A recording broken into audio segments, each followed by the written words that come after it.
आज हम एक रोमांटिक ड्रामा मूवी एक्सप्लेन करने जा रहे हैं जिसमें एक टीचर को अपने ही स्टूडेंट से प्यार हो जाता है, लेकिन चीजें गलत हो जाती हैं जब उसका प्यार ऑब्सेशन में बदल जाता है। हेलो दोस्तों, स्वागत है आपका कहानी कॉकटेल चैनल पर। चलिए शुरू करते हैं। कहानी की शुरुआत जेमी से होती है, एक मेहनती छात्रा जो अपनी टीचर मिस कोहेन को विदाई का तोहफा देती है क्योंकि कोहेन स्कूल छोड़ रही हैं। कोहेन जेमी की पढ़ाई की तारीफ करती हैं और उसे मेहनत करते रहने के लिए कहती हैं ताकि वह अपने पसंदीदा कॉलेज में जा सके। जेमी फिर कोहेन से उनके नए टीचर मिस मैटसन के बारे में पूछती है, जिन्हें कोहेन एक टैलेंटेड टीचर बताती है। वह सोचती हैं कि जेमी को मैटसन पसंद आएगी। अगले दिन मिस मैटसन क्लास शुरू करती हैं और खुद के बारे में बताती हैं।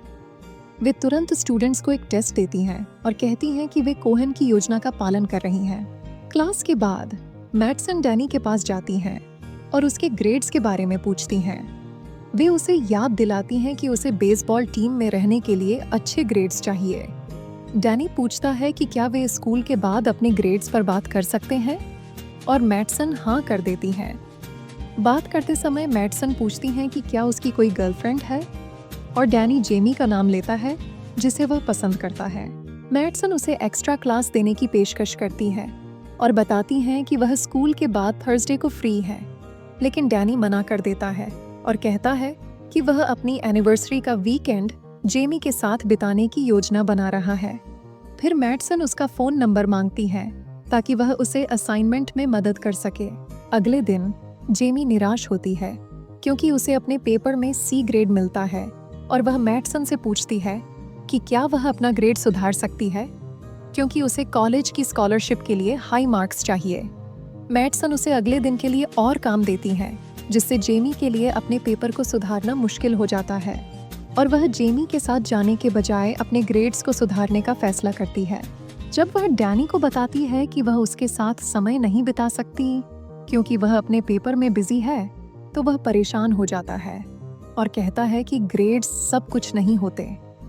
जेमी जवाब देती है कि उसका परिवार उसकी पढ़ाई का खर्चा नहीं झेल सकता और स्कॉलरशिप उसके लिए कितनी ज्यादा जरूरी है। डैनी फिर जेमी को एनिवर्सरी का तोहफा देता है और दुखी होकर चला जाता है। इस बीच डैनी की बेसबॉल टीम हार जाती है, जिससे उसकी निराशा बढ़ जाती है।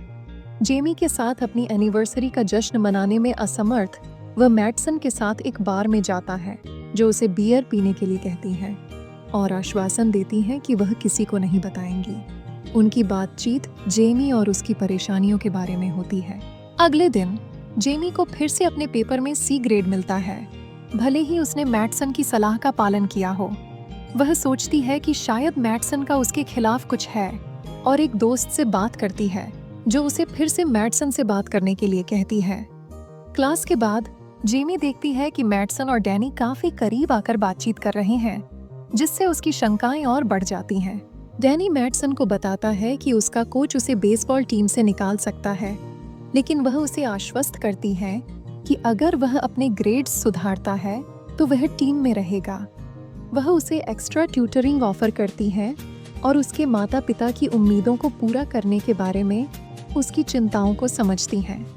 डैनी अपने परिवार के बारे में खुलकर बात करता है और मैटसन भी अपनी जिंदगी के बारे में कुछ बताती है, यह कहते हुए कि उसने अपने जन्म के माता पिता को कभी नहीं जाना और उसकी सौतेली माँ की इंसुलिन ओवरडोज से मौत हो गई।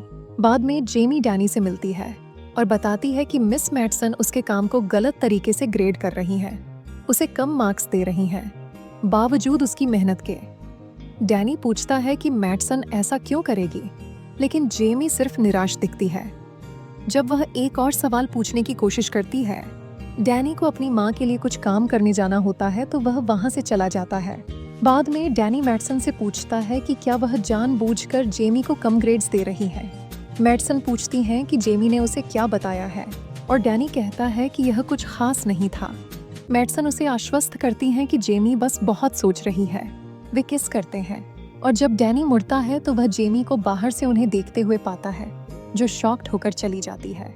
डैनी उसके पीछे दौड़ता है, मैटसन के उसे रोके जाने के प्रयास को नजरअंदाज करते हुए। बाहर डैनी जेमी तक पहुंचता है, जो आंसुओं को रोकने की कोशिश कर रही है। वह उसके शिक्षक के साथ उसके रिश्ते से धोखा महसूस कर रही है। डैनी अपने कार्यों का जस्टिफिकेशन देने की कोशिश करता है, लेकिन जेमी उस पर विश्वास नहीं करती। उसे आश्वस्त करते हुए डैनी कहता है कि वह ये सब खत्म कर देगा। इसके बाद वे जेमी के घर वापस जाते हैं। अगले सुबह मैडसन जेमी के पास आती हैं और माफी मांगती हैं, यह स्वीकार करते हुए कि उन्होंने दूसरे पेपर में उसे सी ग्रेड देकर गलती की थी और उसे ए में बदल देती हैं। जेमी मजाक में जवाब देती है कि यह माफी मैडसन और डैनी के बीच की समस्या को ठीक नहीं करती। बाद में मैडसन प्रिंसिपल से बात करती हैं, ये बताते हुए कि जेमी गलत तरीके से बर्ताव कर रही है। डैनी मैडसन से पार्क में मिलने को कहता है। जब वह उसका टेक्स्ट पाती है तो वह उत्साहित हो जाती है। पार्क में मैडसन उसकी तरफ आकर्षित होती है, लेकिन डैनी दृढ़ रहता है और उसे बताता है कि वह जेमी के साथ उसके बर्ताव से नाखुश है और उससे ब्रेकअप करना चाहता है। मैडसन उसे रोकने की कोशिश करती है, लेकिन वह उसे आंसू बहाते हुए छोड़कर वहां से जाने लगता है। मैडसन गुस्से से पागल हो जाती है और अपनी गाड़ी से डैनी को टक्कर मार देती है, जिससे वहीं पर डैनी की मौत हो जाती है। वह जल्दी से उसके शरीर को छिपाती है, गाड़ी साफ करती है और बाद में जेमी की गाड़ी पर डैनी का खून लगा देती है, बिना उसकी जानकारी के।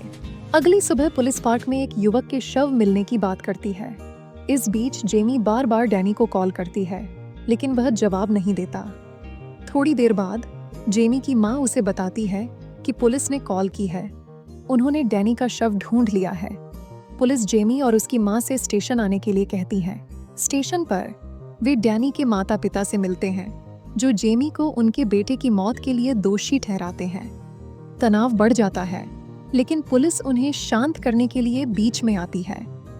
जब जेमी से पूछताछ की जाती है तो वह बताती है कि डैनी ने अपनी गर्लफ्रेंड मैडसन से ब्रेकअप करने के बाद उसके घर आने के लिए बोला था, जिस पर पुलिस पूछती है कि क्या जेमी के पास मैडसन और डैनी के बीच के रिश्ते का कोई सबूत है।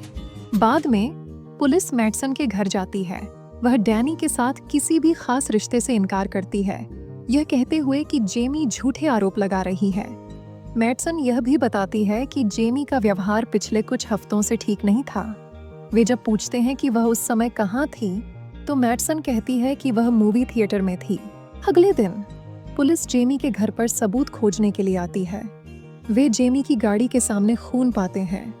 जेमी, जो शॉक्ड और कंफ्यूज्ड है, नहीं जानती कि कैसे प्रतिक्रिया दे और पुलिस उसे डैनी की मौत के लिए गिरफ्तार कर लेती है। जेमी के माता पिता उसे आश्वस्त करते हैं कि वह जल्द ही मुक्त हो जाएगी। जब जेमी जेल में होती है, उसकी माँ मैडसन पर ध्यान देती है, उसकी अजीब हरकतों को नोटिस करती है। जेमी के माता पिता अपनी पूरी कोशिश करते हैं और पुलिस को मना लेते हैं। वे मिलकर एक प्लान बनाते हैं ताकि वह मैडसन को सच बताने पर मजबूर कर सके। रात को जेमी चुपके से मैडसन के घर जाती है और उसे सच बोलने के लिए उकसाती है, लेकिन जैसे ही मैडसन अपराध कबूल करने के करीब आती है, मैडसन उसकी मंशा को समझ जाती है और जेमी को नुकसान पहुंचाने की कोशिश करती है। मैडसन उस रिकॉर्डर के बारे में जान जाती है जो जेमी ने छिपा रखा था। जैसे ही मैडसन जेमी पर हमला करती है, एक डिटेक्टिव उसे हाथ से पकड़ लेता है और उसका हथियार छीन लेता है। सौभाग्य से पुलिस समय पर पहुंच जाती है और मैडसन को गिरफ्तार कर लेती है। बाद में पुलिस को पता चलता है कि मैडसन का पहले भी किसी छात्र के साथ विवाद हुआ है। वह अपने पास्ट को छिपाकर लॉस एंजलिस में शिफ्ट हो गई थी। अगले दिन जेमी को व्हाइटेंडेल यूनिवर्सिटी से एक लेटर मिलता है, जिसमें उसे उसके एडमिशन के लिए बधाई दी जाती है।